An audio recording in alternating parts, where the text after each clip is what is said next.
there for? I think it was November last year. Okay. Where were you before that? Homeless. Homeless before that. I've been homeless. About in Edinburgh? Sorry? Was it in Edinburgh? It was, yes.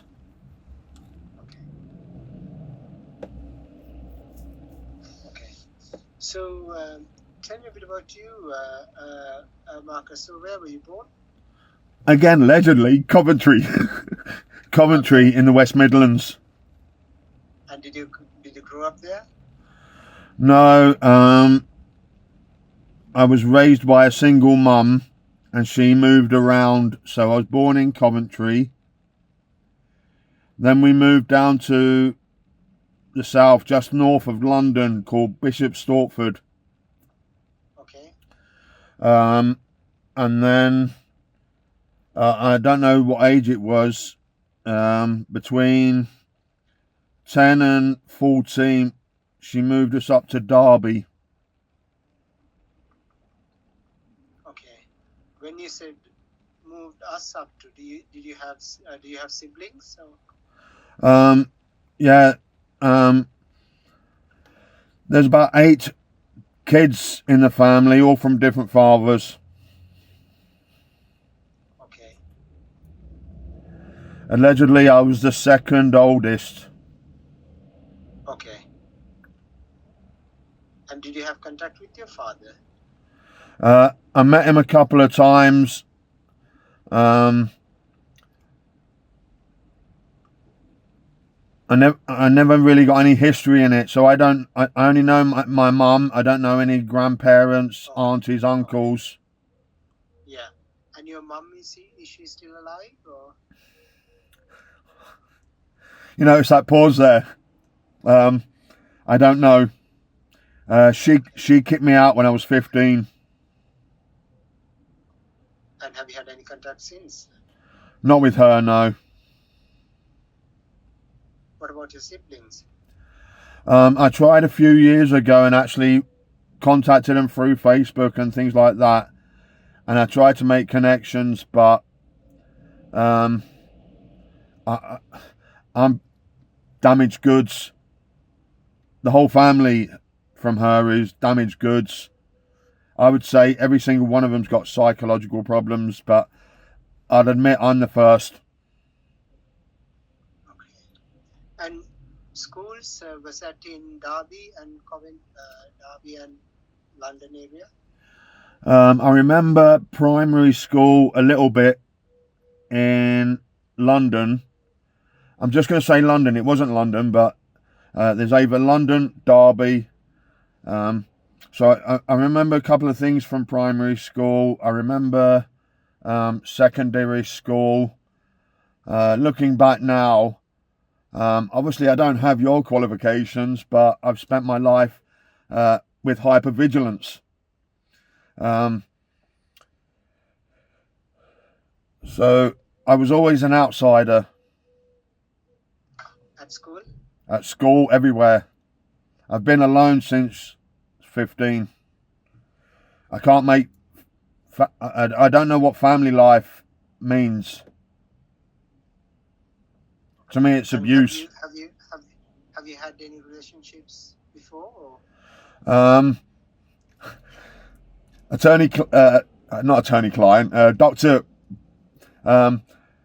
Because of my attachment disorder, I could only handle one night stands, short-term relationships.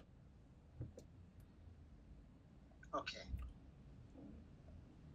And when did you... So you joined the army, is that right? I need to tell you something before that. It's why I joined the army. So when my mum kicked me out at 15, a school friend, mother, offered to take me in. Okay. There was no social services or authorities involved. I was kicked out of the family home and then just went there.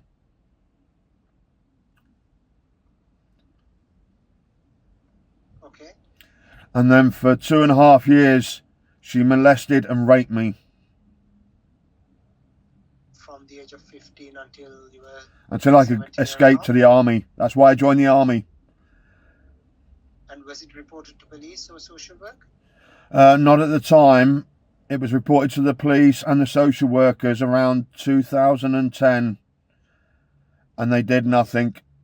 So when I reported it, I felt like I was raped again. Was it reported to social work in 2010? Yes. I request. Was it reported to police? Yeah.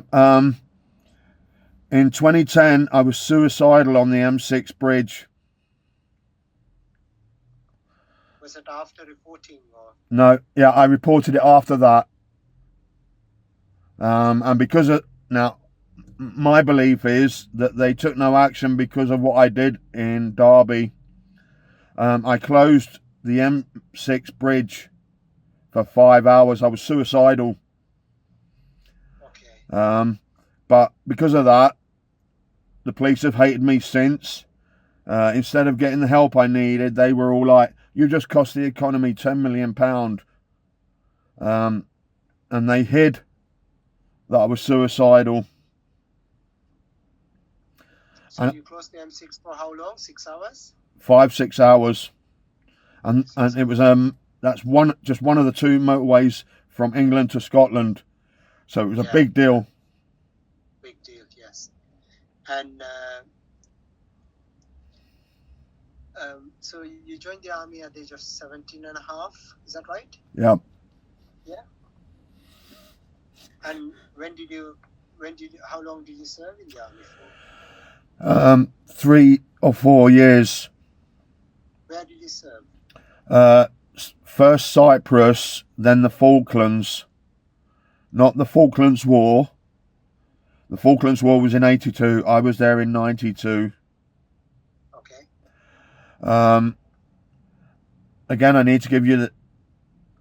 So, I was being abused and I joined the army for safety. I believe the adverts. Army's family. During my service, I was involved in not one but 2 blue on blues.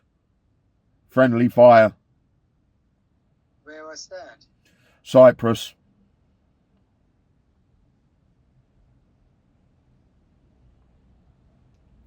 Were you injured or were your friends injured? The first one, another member of military had a mental breakdown and he was shot and killed in front of me by one of our own soldiers.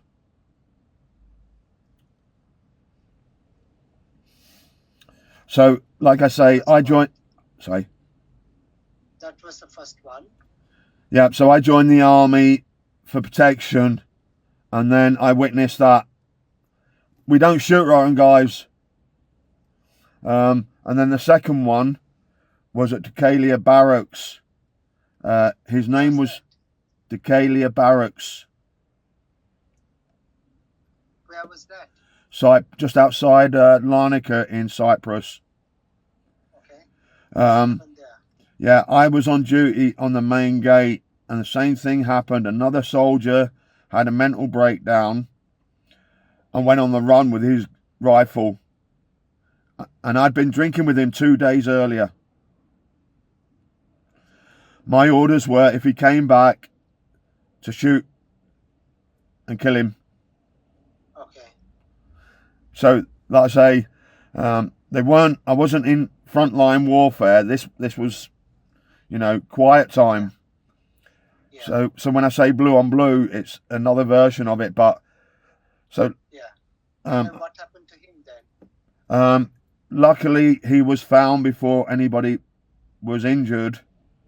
So the first one was shot and killed. The second one was sent to military prison, I believe. Okay. And then when you left the army, you must have been about 21, 22? It was 93, 94. So 71, 91, 20. Yeah, 23, 24. Okay. And did you do any other work since then? Yeah, for 15 years, I worked as a door supervisor, a bouncer. Okay. I'm just telling the truth. I'm not giving it large. Where was that? Where was that, Marcus? All over the country. Okay. I couldn't settle anywhere. I've lived all over the country, worked all over the country. I've even been abroad and worked. Where about abroad? South Africa. Okay. When did you last work? Around 2010. Is that when you had the confirmed difficult mental health issues around 2010? Yeah, it was the final straw for me. It's a long story, but I'll keep it short. A woman said I was a father. Okay. So I requested a DNA test. She refused. And under UK law, the CSA should have left me alone, but they didn't. They kept stealing my money. And I tried to get help in the courts. I took it all the way up to the European Court of Human Rights. And they didn't help me. That's why I ended up on the M6 bridge suicidal.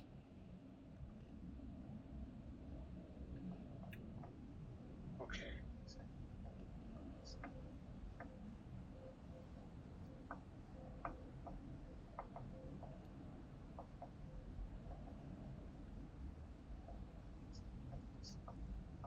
Okay. And you said that have you been seen by the veteran first? Did you say that you saw them or not? Yeah, I've accessed every single health department and charity. Okay.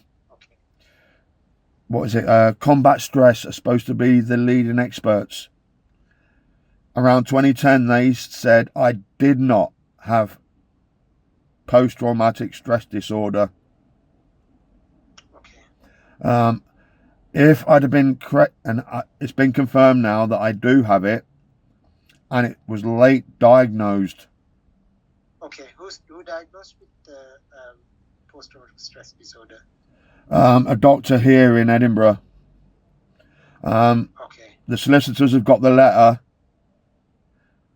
He's a French doctor. For over a decade, I've tried to find a good doctor, and I finally found one. Yeah. Okay. And are you on any medication or anything like that?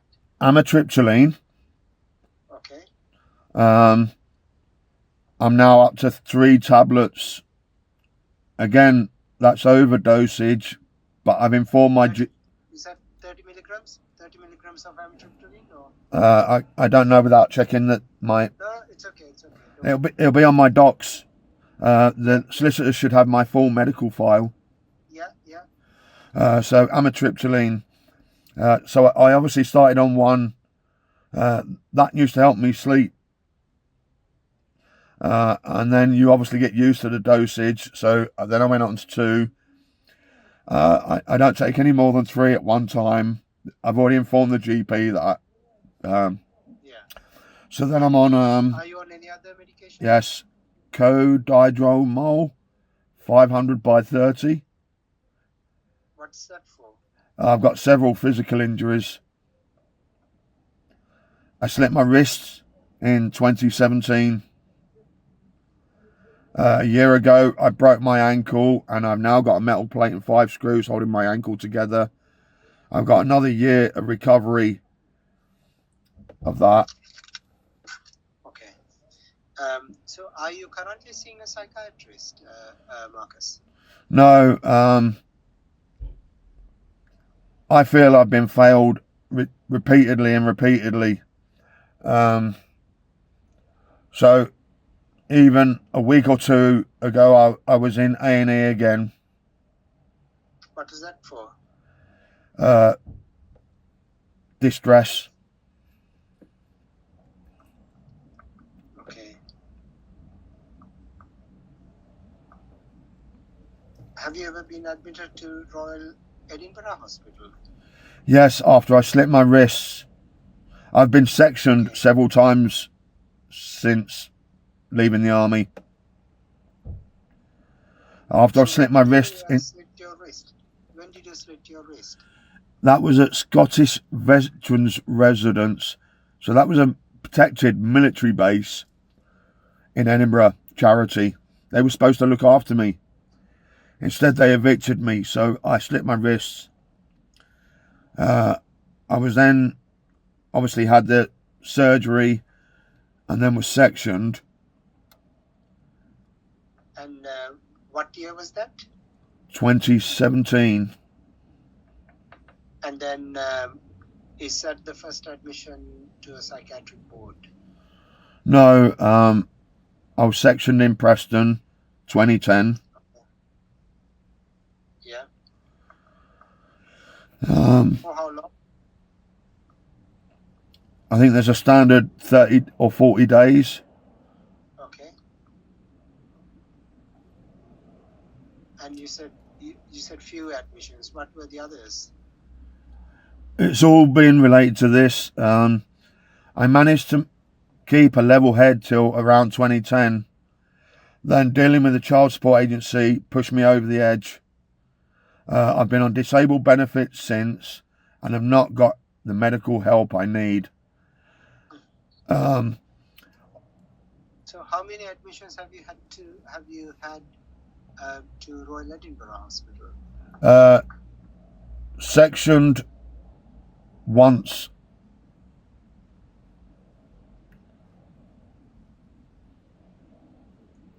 Royal Edinburgh once?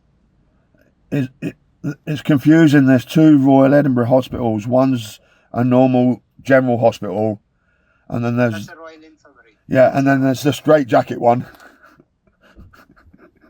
Hey, look, you're smiling.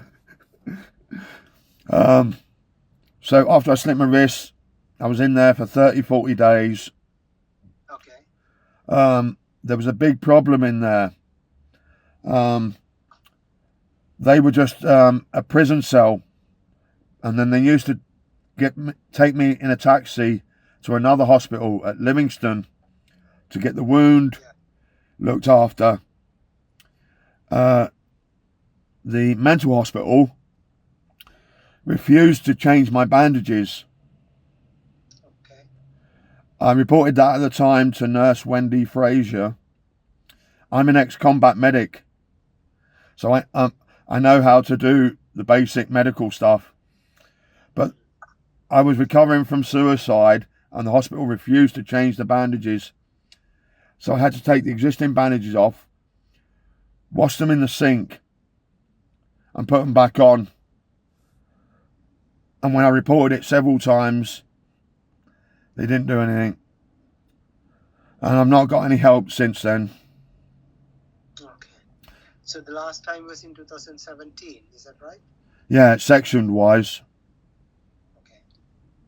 And so have you had any admissions to the hospital in Morningside, that is the Royal Edinburgh Hospital, after 2017? No. Okay, so, and the French doctor you saw, when was that? It's been over the last 5 years at Leaf Mount Surgery.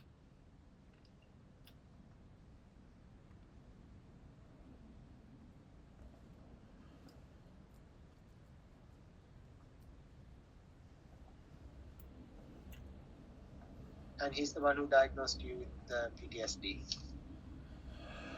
Well, I don't know whether he got it from the files, but the letter says Marcus served in the army and has a history of post-traumatic stress disorder, and as a result of that, he has trouble communicating. Okay. And that's in the letter. And the solicitors have got that letter. I've got that one letter. So, physical health-wise, Marcus, so you had the injury to the wrist, ankle, and have you suffered from any head injuries or fits? I've had at least 15 TBIs.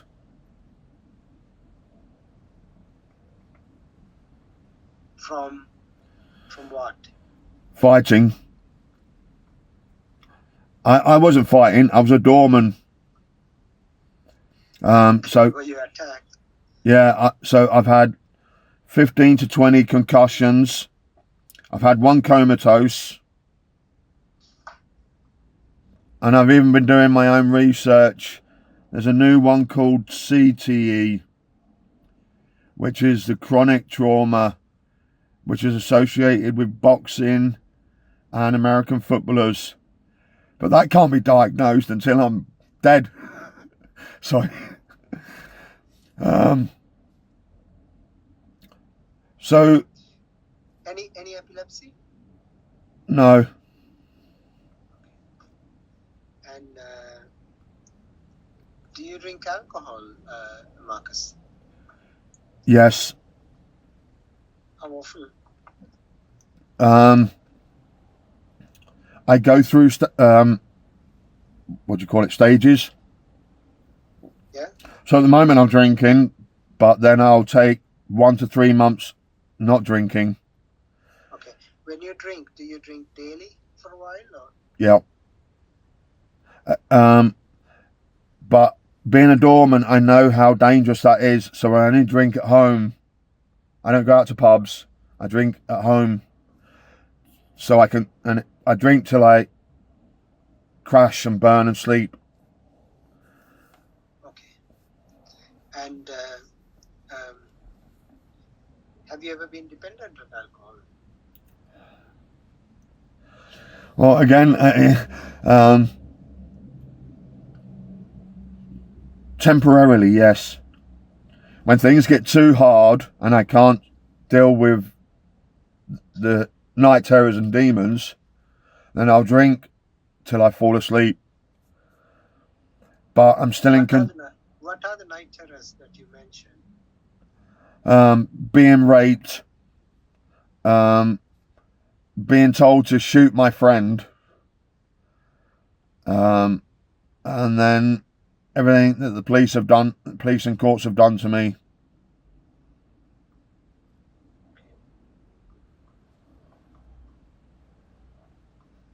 The next one is drugs. Yeah. Only cannabis. Okay. How often? I would say regularly for 15 years. Okay. The previous doctors tried me on all the PTSD tablets. None of them worked. Okay. None of them worked. Having a smoke. What were you tried? I can't remember. Again, all those prescriptions should be on medical file, but I know it was 3 or 4 different ones.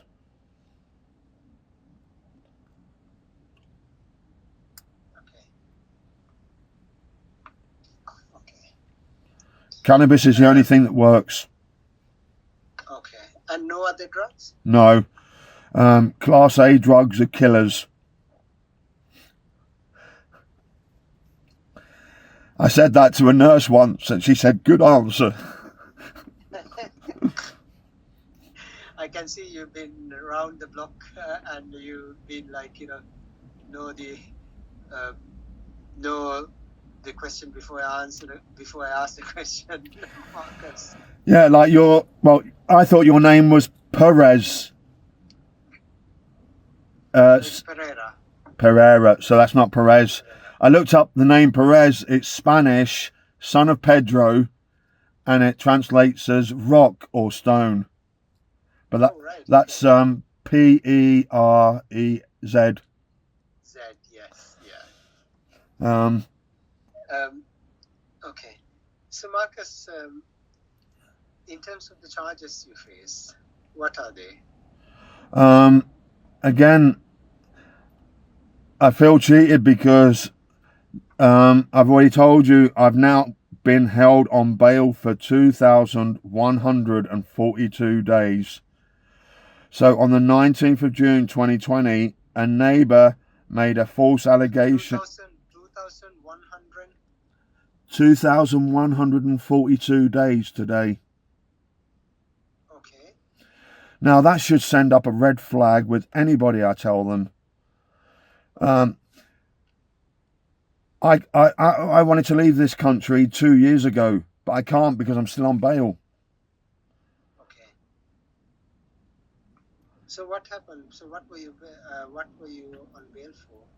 So the first charge was a neighbour, a woman, who was upset I wouldn't sleep with her. So she reported to the police that I threatened her with a knife. Okay.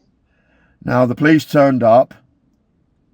I didn't know anything about the knife allegation. But that was the second time I ended up faced with the police. So that, again, in my flat, I was held hostage in my flat for 5 hours. Big riot, news report. They closed the road down. So that was the second time more than 20 police officers were stood against me. Okay. And the first time was in 2010. Yeah, on the bridge.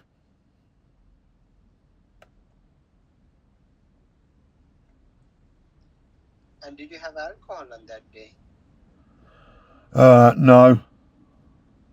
Oh, not on the bridge. No. When you were first reported by this neighbor. Right, I'll give you the exact memory. I was in my flat. I was watching a war film called Hacksaw Ridge. Okay. And that triggered my bad stuff in my head.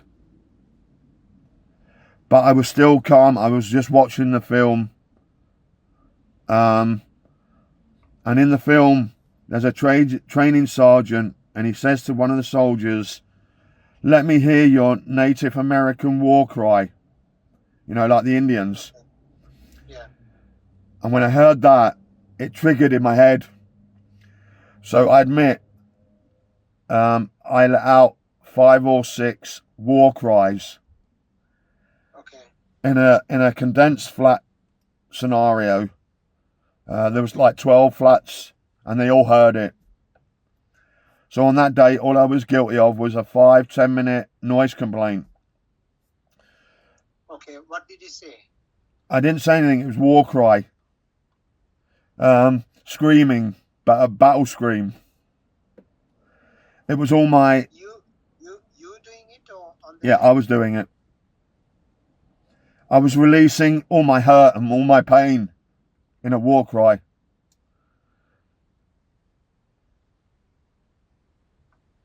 Okay.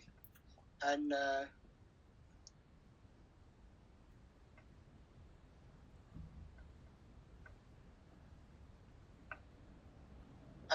then noise complaints, did you say?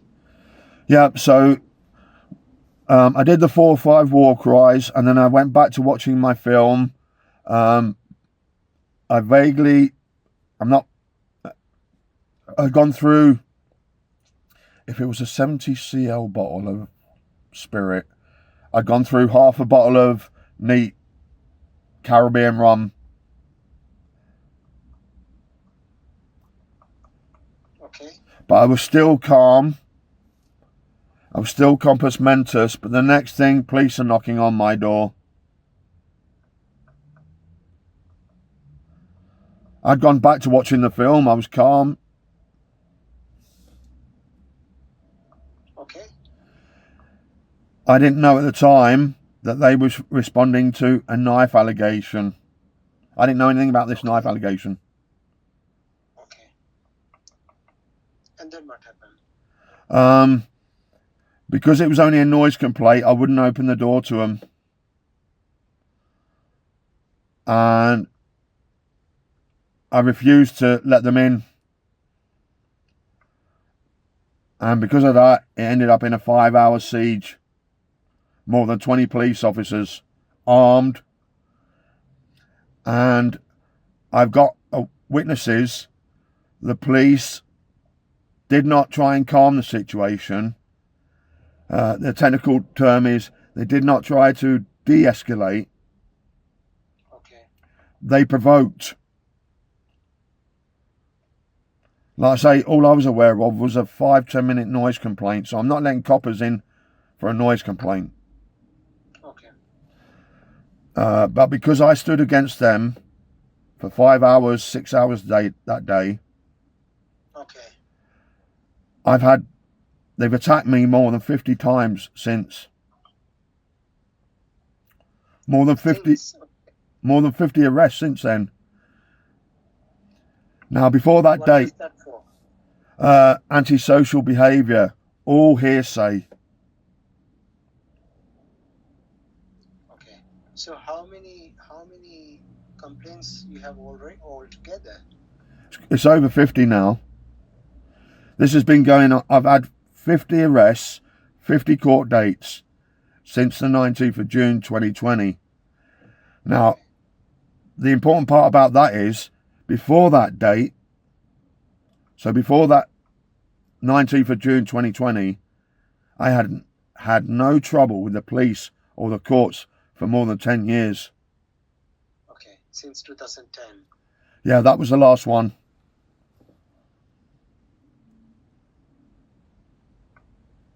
Now, obviously, you and the solicitors hear this every day, you know, police brutality, police breaking the law, but the evidence is there. 2,000 days on bail, and all I want to do. You are still on bail for the original charge on the 19th of June 2020. No, that charge was dismissed. Okay. But the female, Julia Malone, and the police have obviously got a problem. Okay. The police obviously saw me standing against them, and they're not having that. So all I want to do now is leave the country, but I can't. I've contacted the Irish Embassy for diplomatic help. Okay. When was that? This morning. I phoned them 2 years ago asking for asylum. So I'm just going through my own head. So roughly 2 years ago, I phoned the Irish Embassy about asylum. They said I didn't need to claim asylum because there's still a common trade agreement. I can go across there and still get my disabled benefits and housing. I would have gone then, but I'm still on bail. So you can be you if you went, you could have been kind of extradited to yes, UK. yeah, right? Yeah. Okay. So the court date on the 8th of May. What's that? How many charges you are going for that date, or what was the 8th of May charge? Sorry, date. There's 2 outstanding charges now. I didn't know about the 8th. You've just helped me with that. I thought I thought I was in court again on the 11th. Okay. There's 2 outstanding charges. One is for antisocial behaviour against this same woman. Okay. And the second charge is drink driving.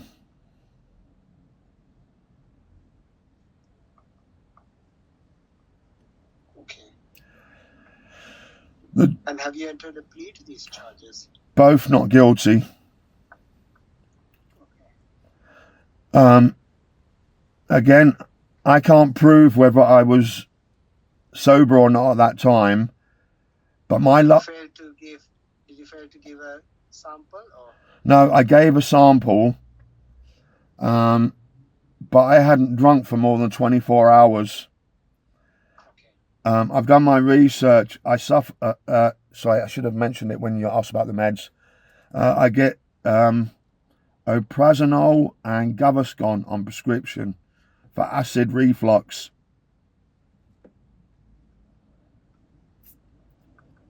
Okay. And it's medically documented that medical refluxes causes false positives on the breathalyzer. But they'll call it paranoia. The last 3 birthdays I've had, 17th of October last year, the year before, all 3 birthdays I've spent in police cells. That's evidence in itself as well. Coincidence.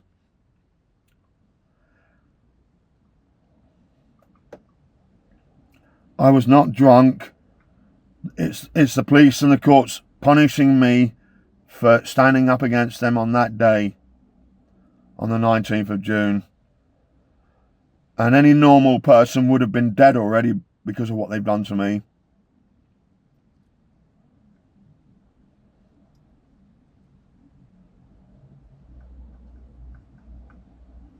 Okay. Have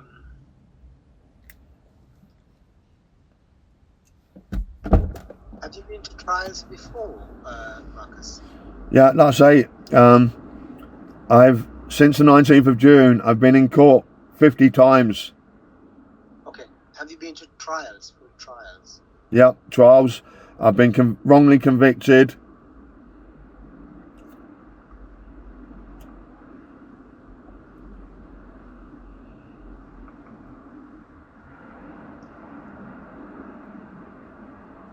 Have you had any custodial sentences? Any? Custodial sentences, prison sentences? No, all I've had so far is 3 weeks remand. So I was in prison for 3 weeks. Now that again was bang out of order. So I attended court with 3 medical letters. Those 3 medical letters were withheld in court. Okay. And what? When was the remand? 3-week remand. 2 or 3 years ago, I think. Okay. So, to summarize that, from 2010 until 19th of June 2020, you had no contact with police, no charges or convictions. Correct. Yeah. And from then, you accumulated about 50 Arrests. 50 arrests. Okay. And 50 arrests with how many charges? I couldn't tell you. I don't know. I didn't get all the evidence given to me. That's okay. I'll contact the solicitor to get that information. Okay. All right. Now,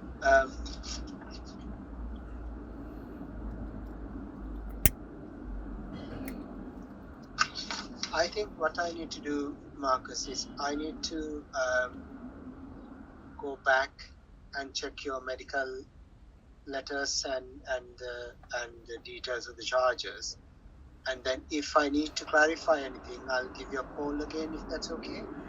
Yeah. At the moment, you're the only the solicitors are not helping me. Right. I've told them all this, that I'm being abused by the police and the courts. All I want is a fair trial. So at the moment, you're the last person. That's why I've now reached out to the embassy. Yeah, and you want to go to a fair trial, is that right? I just want a fair trial. Yeah. But that means me speaking and me giving the evidence. Okay. The court knows that I'm deaf. They knew I couldn't hear in court. That's against the law. How can they say it was a fair trial if I can't hear what's being said in court?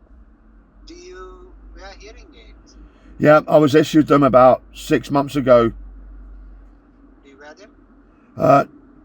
Not now, because one of them's broken. I need to contact the audiology department. Yeah. But the point is, for the last 4.5, 5 years, they've gone ahead with court cases knowing I can't hear what's being said. If I can't hear what's being said, how can they say it's a fair trial? Yeah. So my advice is need to get that hearing aid fixed before you go to a trial. No, I don't want to hear any more politics.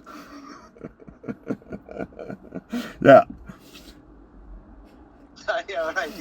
Is that why you are not listening? I don't want to hear the politicians no more. No. That's fair enough. Yes. Yeah. Soldier's humour. Anyway. I need to tell you something very important now. About 5 years ago, I got a service dog.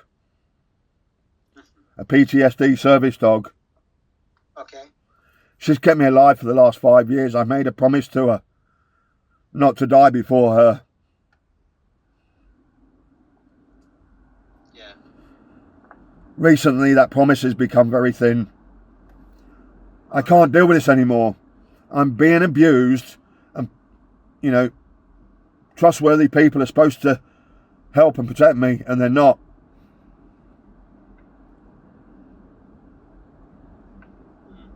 I've been attending church. I talking about police. I don't call them police no more. I call them terrorists. You know, I've already told solicitor the next copper that puts a hand on me is going to hurt. I'm talking about, you know, the non-authority, the charities, the Royal British Legion, Help for Heroes, all the other charities. I've asked for help until I'm blue in the face. Do you see the GP for any support? Do you have good contact with GP? I did do. I had that French doctor, but then the surgery manager, they have an office manager at the surgery.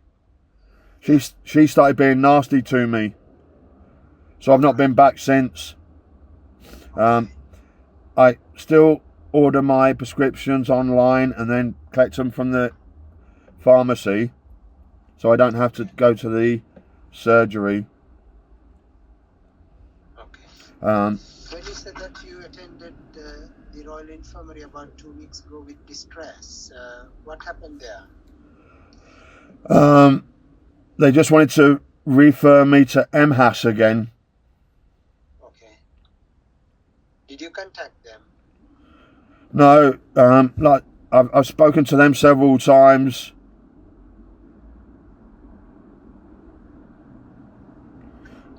The only help I'm getting at the moment is I've been attending a Stenhouse Baptist Church for the last 2 years.